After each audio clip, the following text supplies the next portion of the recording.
Olá, bem-vindo, bem-vinda. Essa é a nossa aula 3 sobre o Evangelho Gnóstico de Tomé. Nessa série de vídeos, a gente estuda o Evangelho Gnóstico de Tomé e fala sobre gnosticismo, sobre como viviam e o que era o gnosticismo e os primeiros cristãos. Então, entende um pouco sobre como Jesus viveu, como aquela região toda vivia nessa época. Falamos um pouquinho sobre os discípulos também, quem foi Tomé. E é isso. E lemos os ensinamentos contidos no Evangelho Gnóstico de Tomé. Na aula 1 e na aula 2 nós já falamos o que como encontraram os evangelhos, né? Então tem uma fotozinha aqui do lado dos evangelhos de Tomé, né? Nesses livrinhos, como eles foram encontrados, enroladinhos dentro de uns vasos, e um achado, por acaso, em Nag Hammadi. Então, na aula 1, na aula 2, a gente fala sobre isso também, mostramos o mapa e tudo. E agora a gente já está numa etapa de cada vez mais acelerando para estudar todos os logions, que são os ensinamentos de Jesus contidos no Evangelho de Tomé. Né? Junto com o Evangelho de Tomé foram encontrados vários outros evangelhos, então, no futuro aqui eu também pretendo colocar algumas outras playlists, algumas séries de vídeos aqui falando sobre os outros evangelhos. Mas foco no Evangelho de Tomé hoje e vamos até o final dele, lendo todos os logions até o último. Bom, hoje a gente deve ir aqui do 6 até o 11, mas antes disso vamos falar um pouquinho sobre conceitos iniciais ainda do gnosticismo. Então eu sempre trago um pouquinho, porque é importante para entender o Evangelho, é importante compreender alguns conceitos iniciais de gnosticismo.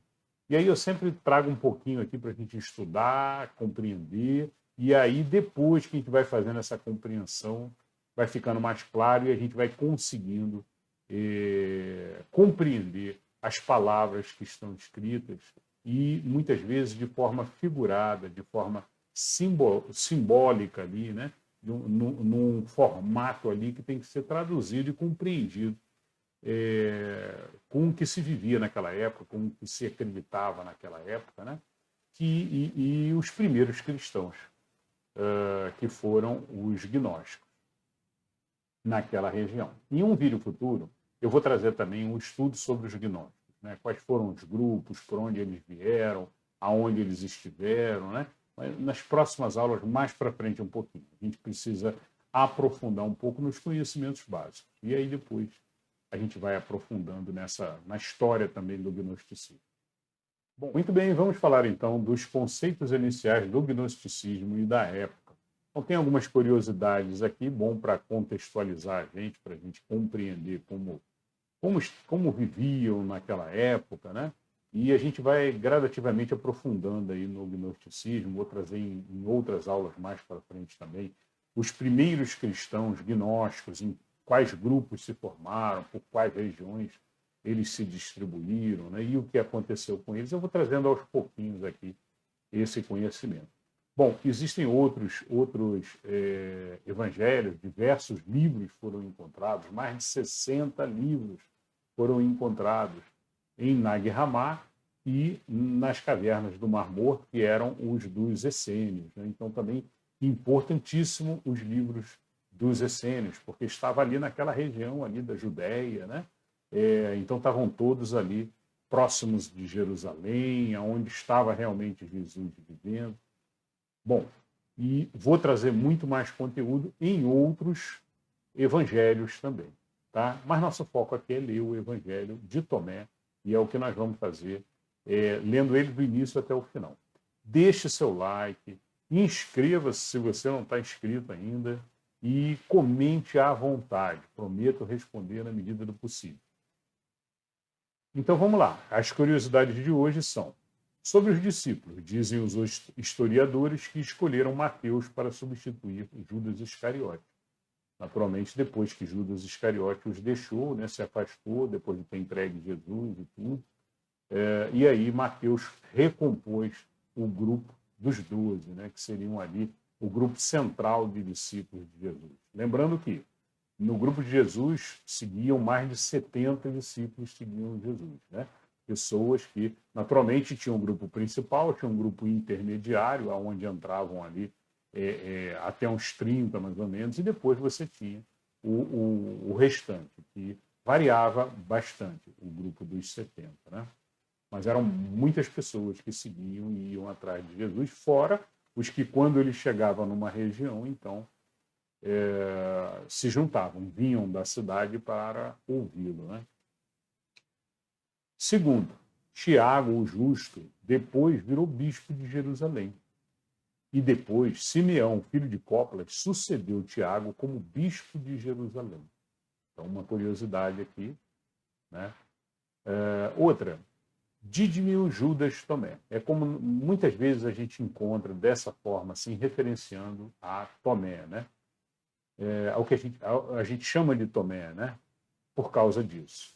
E o autor Pouet comenta que Dídimos, em grego, corresponde a Taunai, ou Tauné, né? Não sei nem como pronuncia, mas alguma coisa mais ou menos assim.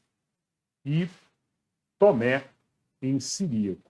Né? Em siríaco seria Tomé. E Tom em hebraico. Em hebraico seria Tom. Ou seja, significa também gêmeo. Então era a mesma coisa que chamar gêmeo, Judas, gêmeo. Ou gêmeo, Judas, o gêmeo, né? Que era muito comum na época. Ainda mais quando tinha um outro irmão, né? Então era, por exemplo, se referia muito assim como Simeão de Cópolas, que era o filho de Cópolas, né? Então era Simeão de Cópolas. Falava-se muito dessa forma, né? Fulano de Cópolas, era filho de Cópolas, ou às vezes irmão, tá? Também se usava esse termo assim. E, no caso aqui, ele era carpinteiro, por profissão, como está em Atos de Tomé, e, portanto, Tomé seria Judas Tadeu. Então, Tomé é Judas Tadeu. Isso existe um consenso aí entre os historiadores. Tá? Irmão de Tiago, o justo, e irmão de Jesus. Por favor, não confundam com Judas Iscariote. Tá? Judas Iscariote era um, Judas Tadeu é outro. Ok? Irmão de Tiago, o justo, e também irmão de Jesus. Então eram os 3 irmãos. E, naturalmente, a gente não vê nos canônicos, infelizmente, por alguma razão que alguém no passado resolveu, né? Mas a gente não vê referências a familiares de Jesus. Né? E eles estavam ali todos ali. Inclusive, a mãe de Jesus, né, Maria, acompanhou Jesus durante bastante tempo, Maria Madalena e várias outras ali. Tá? Maria, irmã, também. Como eu citei na aula 2, assistam a aula 2, quem quiser voltar também, acho muito legal. Bom, vamos agora então ao Evangelho de Tomé. E começamos então pelo Logion 6. O Logion 6, ele fala: seus discípulos o interrogaram. Seus discípulos interrogaram-no, dizendo: quereis que jejuemos? Como devemos orar? Devemos dar esmolas? E que normas observamos ao comer? Jesus disse: não mintam e não façam aquilo que é odioso, porque tudo será desvelado perante o céu. Nada há, com efeito, oculto que não venha a tornar-se manifesto. E nada encoberto que permaneça sem ser descoberto. Então, em Mateus 15, 11, né, encontramos o que contamina o homem não é o que entra pela boca, né, mas o que sai da boca. Né? E é aquela frase que Jesus falou, né, justamente querendo dizer, olha, não importa se você vai comer no sábado ou se você come isso ou come aquilo. Então, o problema não é o que a gente coloca na boca, mas o que sai da boca. E aí Jesus responde aqui de forma muito similar, muito parecida, mas com outras palavras, né? E dizendo, olha, não mintam, não façam aquilo que é odioso, né? E respondendo aqui aos discípulos aqui, principalmente com relação aqui ao comer e ao fazer coisas erradas, que ele costumava sempre dizer, e a gente vai ler nos seguintes também, tem outros lojans parecidos com esse aí que ele se refere. O interessante nesse que eu vejo aí também é que ele diz assim, olha, tudo será desvelado perante o céu. Né? O que isso significa? Quando for para a verdadeira vida, para a vida espiritual, fica tudo aberto. Mesmo que você tenha feito às escondidas alguma coisa, né? Quando chegar no céu, tudo é desvelado. Então não tem como esconder. É isso que ele quer dizer aqui. Não há como efeito oculto que não venha a tornar-se manifesto, e nada encoberto que permaneça sem ser descoberto. Tá? Então, com relação a essa, Jesus lhe responde, então, com normas básicas da verdade e do amor. Né? Por isso, de nada adianta mascarar com atos externos se em seu interior não estiverdes com fundamentos em prática, para níveis de elevação. Então, essa daí seria mais ou menos o entendimento desse. Poderia ser também um entendimento desse Logion 6. Ok? Bom, pessoal, deixem seus comentários. O que vocês acharam do Logion 6? Coloquem, olha, eu acho que ele pode ter querido dizer isso também. Né? Porque tem muita interpretação aqui em cima. Em todos eles, do início até o final, a gente sempre precisa compreender. E para compreender, a gente precisa compreender a época também, o que eles viviam, né? Como a sociedade da época se comunicava com relação a algumas simbologias, e a gente vai falando sobre isso ao longo aí das questões. Bom, agora vamos para a 7. Jesus disse, essa é muito interessante, bem-aventurado o leão que o homem comer, e o leão se tornará homem. Maldito seja o homem que o leão comer, e o leão se tornará homem. Assim está escrito, tá? Mas, segundo Poe é um historiador, né? Ele acha que essa frasezinha final, na verdade, foi invertida. Pode ter sido errado, um copista que copiou errado, alguma coisa desse tipo, ou a pessoa que não memorizou corretamente, porque muitas desses ditos, né, desses ensinamentos, passavam de boca a boca, de pai para filho, durante muito tempo, até alguém colocar no papel. Né? E aí depois, quando colocava no papel, era copiado. Então, nesse Logion específico, Poe acha que, no finalzinho ali, maldito seja o homem que o leão comer, e o homem se tornará leão. Tá? Ele acredita que seja isso no seguinte pensamento: bem-aventurado o leão que o homem comer. O homem comendo o leão significa o homem, o ser elevado, né, que é um homem, né? Comendo o leão significa a vitória do homem espiritual, do homem ser elevado, né? Apagando aquele ser primitivo, aquele ser selvagem, né? Então, esse é um entendimento, tá? E o contrário é o ser selvagem vencendo o homem. Então, nós, dentro de nós temos uma parte selvagem, né? Nós temos um pedaço de nós selvagem, podemos dizer assim. E esse pedaço de nós selvagem, se o leão comeu o homem, o pedaço de nós selvagem é quem está ganhando, é quem sai ganhando. Né? E o homem, por isso o homem se tornará leão, se tornará um selvagem. É isso que quer dizer esse logion aqui, tá? Então, pensem, olhem, vejam se vocês entendem outra coisa. Talvez não teve erro nenhum, talvez seja daquela forma mesmo. Só o entendimento que os historiadores fizeram é que talvez eles não tenham feito o entendimento correto. Por isso, coloquem nos comentários o que vocês acharam desse aí. Logion. Muito bem, Logion 8. E ele disse: o homem é como um sábio pescador, que lançou sua rede ao mar e puxou para fora, cheia de pequenos peixes. Entre eles encontrou um grande e bom. Atirou todos os peixes pequenos ao mar e, sem dificuldade, escolheu o peixe grande. Aqueles que tiveram ouvidos de ouvir, que ouçam.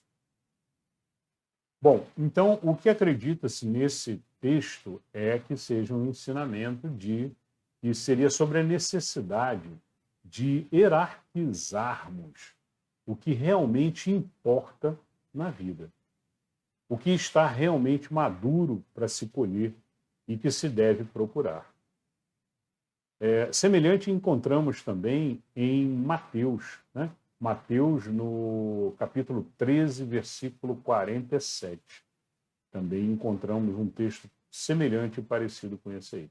Mas entende-se que o que Jesus referiu-se aqui foi, olha, vamos procurar dar importância para as coisas grandes de fato.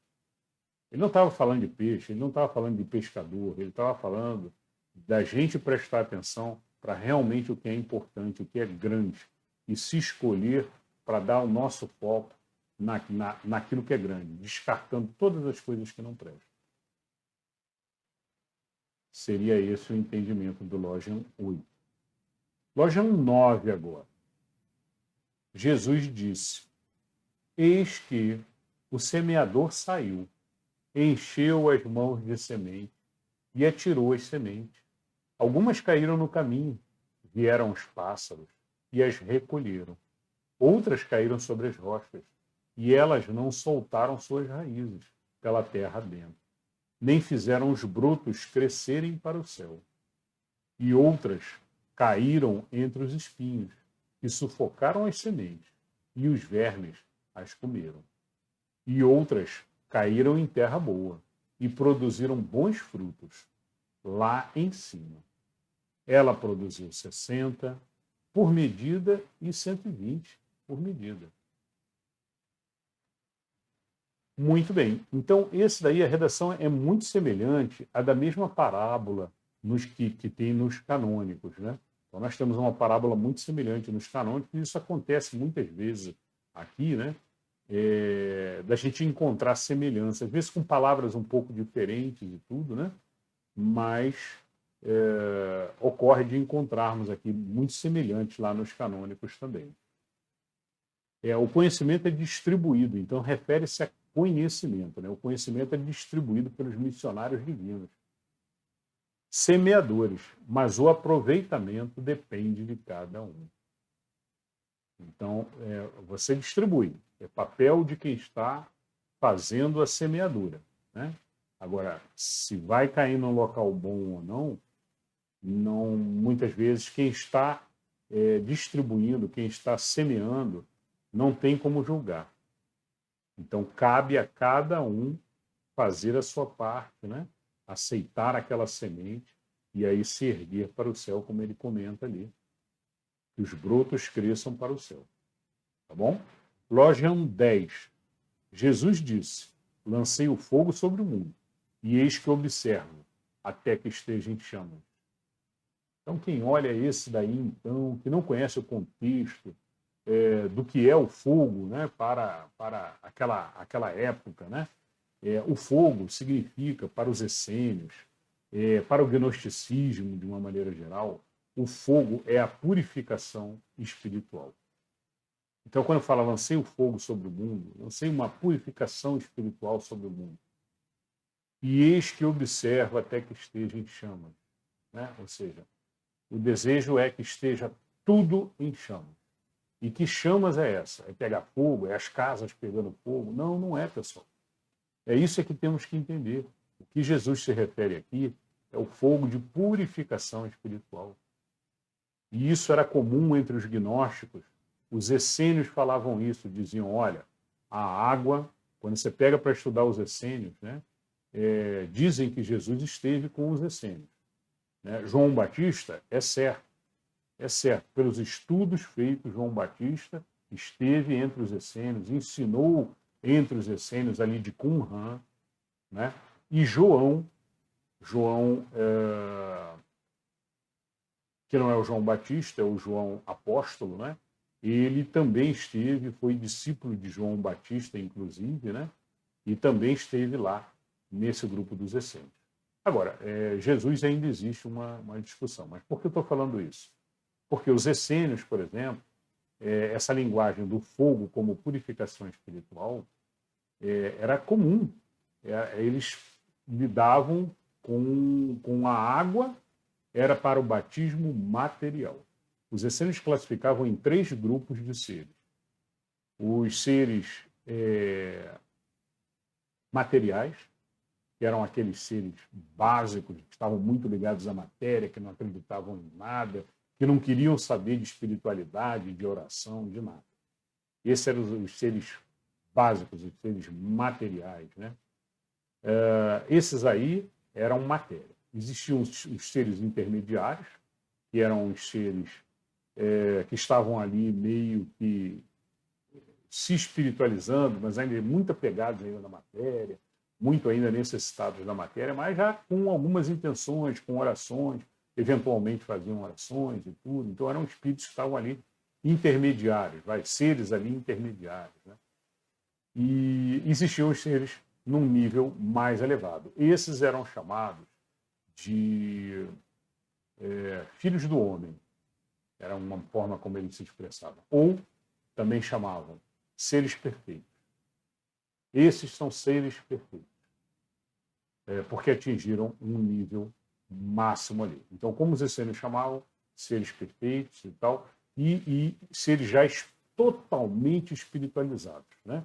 Podemos comparar assim como um grande mestre budista, ou então um grande monge, ou algo assim, né? Ensinavam, davam aula, né? E eram ali o top ali dos grupos essênios, né? Bom, e o fogo? A água era o batismo da matéria. Então, era utilizada e se considerava a água como o batismo da matéria, e era aquilo que limpava a matéria. E o fogo? O fogo era o batismo espiritual. Não significa que vai botar alguém no fogo para que a pessoa... Não é isso, tá? Mas é o símbolo do fogo, né? Sempre apontando para o alto, né? Porque você segurando o fogo com uma tocha, não importa a inclinação que você dê para essa tocha, o fogo está sempre procurando subir, né? Sempre procurando subir. Então, o fogo tinha essa representação de limpeza espiritual. O zoroatrismo, que é uma religião, eles também adotavam o fogo como seu principal símbolo do zoroatrismo, né? E, inclusive, no altar do zoroatrismo, você só encontrava o fogo. Você não podia ter imagem, você não podia ter mais nada, mais nada. Você só tinha uma grande pira, né? Com o fogo o tempo inteiro ali queimando, tá? Então, é um conceito importantíssimo de se conhecer, para que se conheça o que Jesus quis dizer nesse caso aqui, por exemplo. Muito provavelmente, a referência ao fogo aqui é a limpeza espiritual do mundo. Semelhante, vemos em Lucas 12:49, fala do fogo do amor, que purifica o espírito. Em Lucas 12:49, olha, é exatamente o que eu acabei de comentar, né? O fogo do amor que purifica o espírito.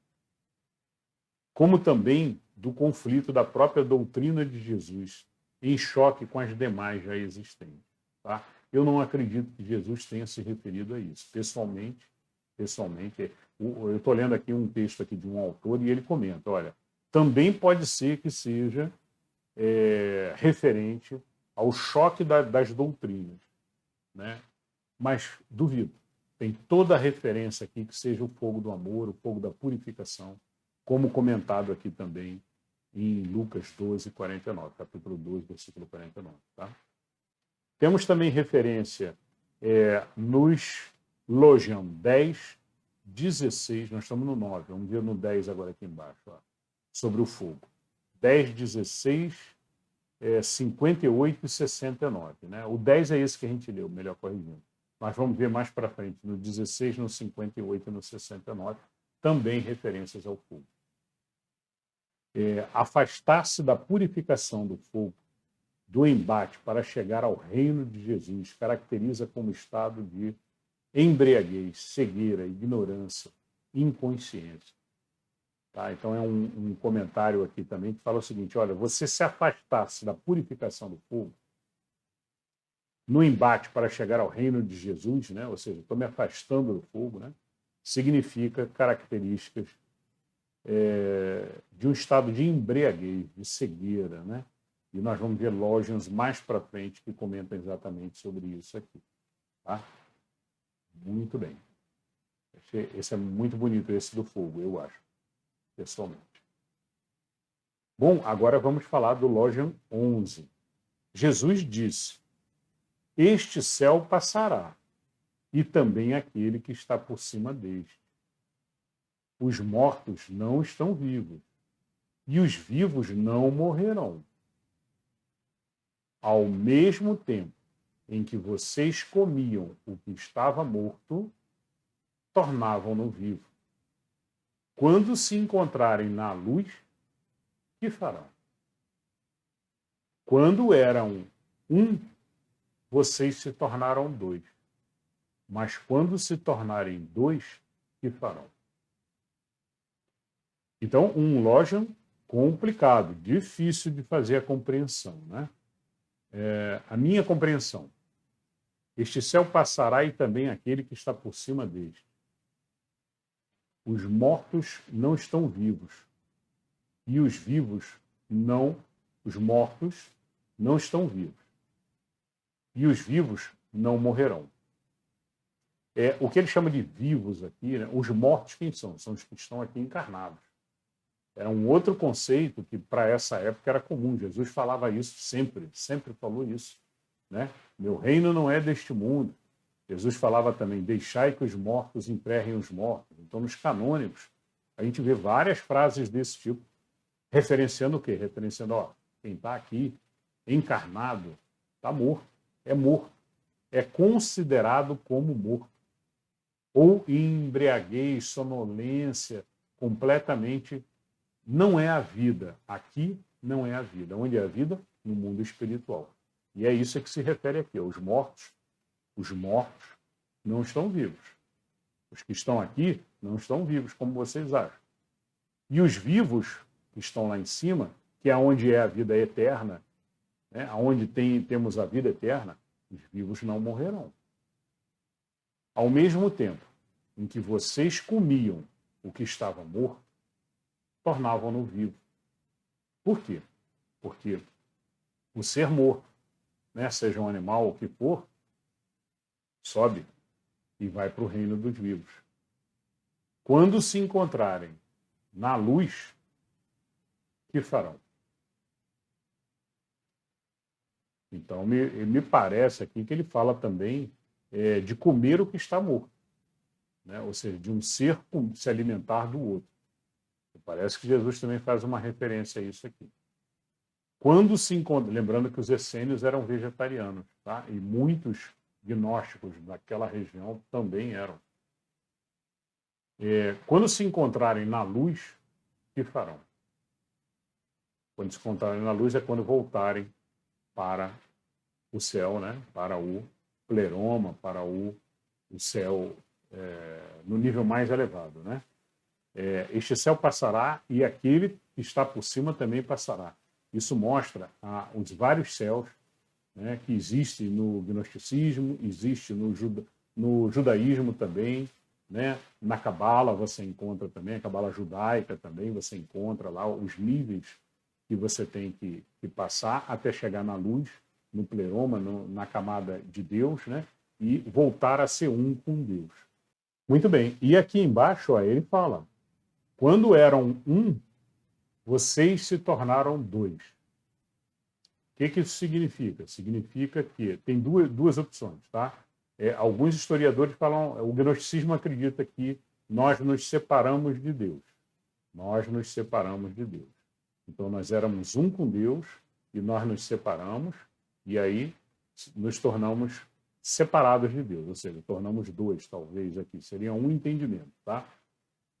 E o nosso caminho agora de elevação constante espiritual é para que a gente volte a se unificar com Deus. Se unificar com Deus não é se tornar ali o mesmo ser, não é isso, tá?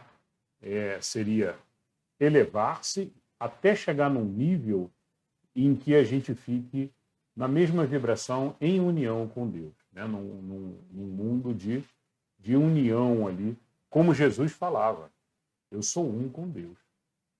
E ninguém entendia por quê, porque não conhecia o gnosticismo, não conhece os conceitos do gnosticismo. Eu sou um com Deus significa que ele já fez o processo de elevação dele todo até chegar num ponto em que ele está na mesma vibração que Deus. Então ele é um com Deus. Ele já passou por isso. E o que ele está dizendo aqui é isso. Ó. Quando eram um, vocês se tornaram dois. Mas quando se tornarem dois, que farão? Né? Outro entendimento aqui desse finalzinho aqui é que nós nos tornamos dois aqui na matéria. É um outro entendimento, tá? Também é possível. Por que nós tornamos dois? Um ser material e um ser espiritual. Um homem material e um homem... Lembram do leão? Um homem material. O leão comendo o homem, ou o homem comendo o leão. Quem vai ganhar essa batalha? Né? Então, quando eram um, vocês se tornaram dois. Mas quando se tornarem dois, o que farão? Então é isso, pessoal. Uma beleza de Lógios, né? Estudo para a gente parar, ficar pensando, meditando e tirando também a nossa compreensão dos aprendizados. Tá bom? Muito importante compreender, eu acho que vocês já pegaram aí, que não dá para ler e tentar entender o pé da letra, não. Isso aqui tem que fazer uma interpretação, tem que compreender o que eles diziam quando eles falavam fogo, né? Quando eles falavam em se tornar um, né? Caminhar para se tornar um, e assim por diante. Então tem vários contextos aqui, que são contextos aqui da época, contextos gnósticos, dos primeiros cristãos, que a gente precisa compreender para poder decifrar os Lógios aí. Bom, eu espero que vocês tenham gostado. Fomos até o 11 hoje. Na próxima aula a gente dá continuidade do 12 em diante. Um beijo no coração de todos. Até lá.